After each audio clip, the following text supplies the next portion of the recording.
2 अक्टूबर यानी वो तारीख जब भारत रूपी जननी ने अपनी कोख से 2 महान सपूतों को जन्म दिया, जिनके विराट व्यक्तित्व और अटल सिद्धांतों ने सत्य, स्वाभिमान और शांति की राह दिखाई। एक थे छुआछूत, ऊंच नीच, भेदभाव और सांप्रदायिकता जैसी बुराइयों को दूर करने वाले अहिंसा के पुजारी राष्ट्रपिता महात्मा गांधी, और दूसरे थे यशस्वी भारत रत्न, बेहद ईमानदार, दृढ़ संकल्प के धनी, शुद्ध आचरण, महान परिश्रमी और ऊंचे आदर्शों में पूरी तरह आस्था रखने वाले भारत के दूसरे प्रधानमंत्री लाल बहादुर शास्त्री, जिन्होंने हमें जय जवान जय किसान का नारा दिया। तो आइए पहले समझते हैं हम बापू को।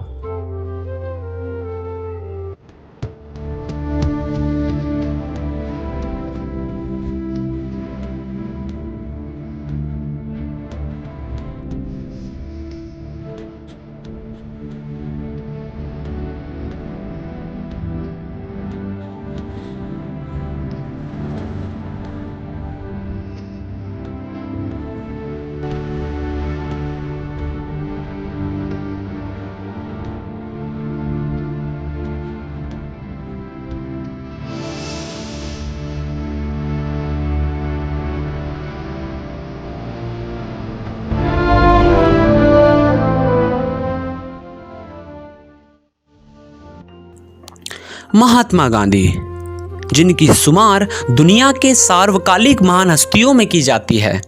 भारत के स्वतंत्रता आंदोलन में बापू की भूमिका बेमिसाल थी। उनका जीवन सहजता और सरलता का दर्पण था, जिसके माध्यम से उन्होंने दुनिया को शांति, सद्भाव और अहिंसा का रास्ता दिखाया। आज मैं बात करूंगा उनके व्यक्तित्व और उनके द्वारा दिखाए गए उन मूल्यों और सिद्धांतों की, जिनकी राष्ट्र निर्माण में अहम भूमिका रही। तो आइए गांधीवादी दर्शन को जीवंत करते हैं, जो आज भी प्रासंगिक है। वैसे हमारी प्राचीन संस्कृति और सभ्यता ने अनगिनत महान आत्माओं को जन्म दिया है। महात्मा गांधी उसी अक्षुण्ण दर्शन और ज्ञान परंपरा के वाहक हैं। आधुनिक भारत के निर्माण में महात्मा गांधी की भूमिका अतुलनीय है। अपने पूरे जीवन में वह समावेशी, समतामूलक और विविधताओं से भरे समाज के पक्षधर रहे। उन्होंने सामाजिक और आर्थिक शोषण से लड़ने के लिए लोगों को मजबूत बनाने की दिशा में कार्य किया और समाज को कमजोर करने वाली बुराइयों को भरपूर चुनौती दी। गांधी जी दूरदर्शी थे और पुरुषार्थ में विश्वास रखते थे। उनका जीवन दर्शन आज भी सही मार्ग पर चलने के लिए प्रेरणा प्रदान करता है।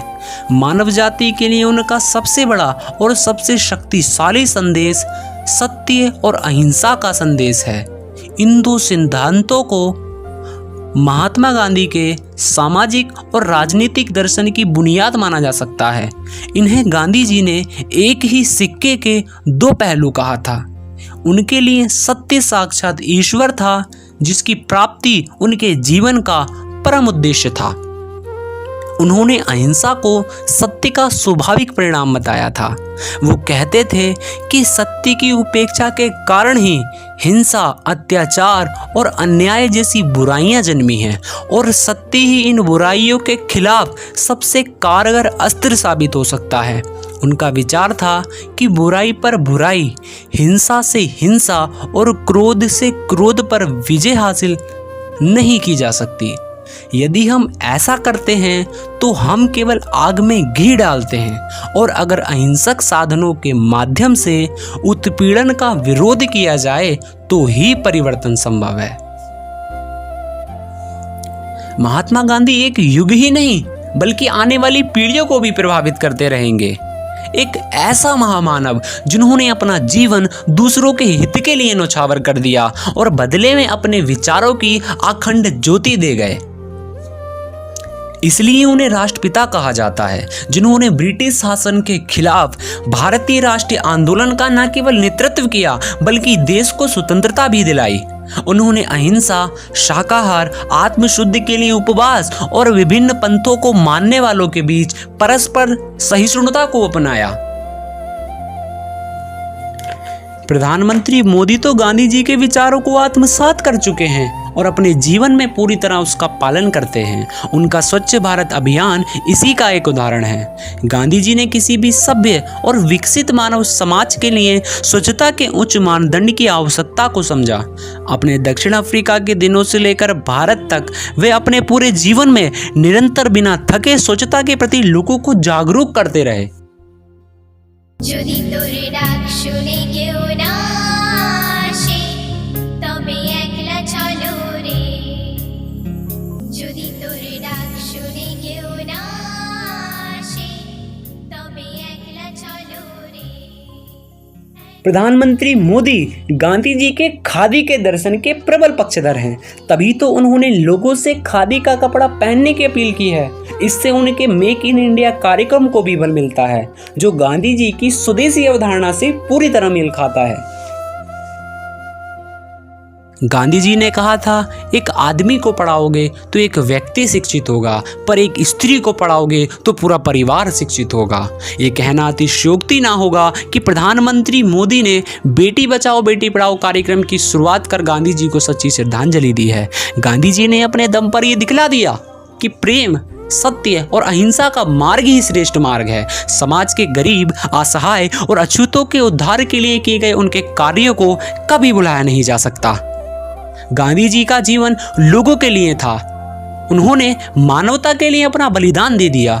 गांधी जी के विचार आने वाली पीढ़ियों के लिए प्रेरणा देते रहेंगे और गांधी जी लोगों के दिलों में हमेशा बरकरार रहेंगे, जीवित रहेंगे। Mother Teresa, Albert Einstein, Dalai Lama, Martin Luther King, Mikhail Gorbachev, Aung San सू की जैसे विश्व के अनेक नेताओं ने गांधी जी के विचारों से प्रेरणा ली। नेल्सन मंडेला को दक्षिण अफ्रीका का गांधी माना जाता है। उन्होंने गांधीवादी विचारों से प्रेरणा लेकर रंगभेद के खिलाफ अपने संघर्ष की शुरुआत की। मार्टिन लूथर किंग गांधी के दर्शन और विचारों से काफी प्रभावित थे। इसी से प्रेरणा लेकर अमेरिका में मानवाधिकार आंदोलन का उन्होंने नेतृत्व भी किया। उनका कहना था कि ईसा मसीह ने हमें लक्ष्य दिए और महात्मा गांधी ने उन्हें पाने के तरीके।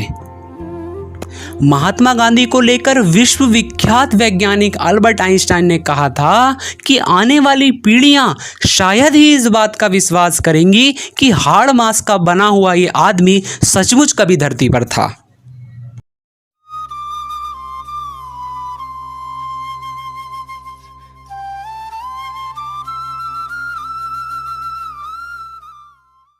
चलिए अब प्रकाश डालते हैं लाल बहादुर शास्त्री पर। भारत की भूमि पर अनेक ऐसे महापुरुषों ने जन्म लिया है जिन्होंने अपने आचरण, कर्तव्यों और परिश्रम से न केवल देश का मान सम्मान बढ़ाया है, बल्कि आने वाली पीढ़ियों के लिए भी एक ऐसी मिसाल पेश की है जो हमेशा उनके लिए प्रेरणा का स्रोत रहेंगी। ऐसे ही एक महापुरुष थे लाल बहादुर शास्त्री। देश के दूसरे प्रधानमंत्री लाल बहादुर शास्त्री ने भारत की आज़ादी में अहम योगदान दिया। स्वाधीनता आंदोलनों में कई बार जेल की सजा भुगत चुके लाल बहादुर शास्त्री ने नए भारत के निर्माण में महत्वपूर्ण योगदान दिया। उनका पूरा जीवन ही देश की सेवा में बीता। सादगी, शालीनता और ईमानदार व्यक्तित्व के धनी शास्त्री जी ने देश की सुरक्षा और संप्रभुता से कभी भी समझौता नहीं किया। उनका ये दृढ़ निश्चयी व्यक्तित्व 1965 के युद्ध में देखने को भी मिला। जब पाकिस्तान ने भारत पर आक्रमण कर दिया तो शांत स्वभाव के शास्त्री जी ने न केवल जय जवान जय किसान का नारा दिया, बल्कि सेना को खुली छूट भी दे डाली। और हमेशा की तरह हमारी सेना ने पाकिस्तानी सेना को बुरी तरह से परास्त कर दिया। अनाज के मामले में देश को आत्मनिर्भर बनाने और हरित क्रांति लाने में भी शास्त्री जी का बेहद अहम योगदान है। भारत ने अतीत में ऐसे प्रधानमंत्री को देखा है जिन्हें सर्वसम्मति से चुना गया था। इतना ही नहीं, अपनी जीत की पूर्ण संभावना के बावजूद भी उन्होंने कहा था कि यदि एक भी व्यक्ति मेरे विरोध में हुआ तो उस स्थिति में मैं प्रधानमंत्री नहीं बनना चाहूँगा। अंत में मैं अपने शब्दों को यहीं विराम देता हूँ।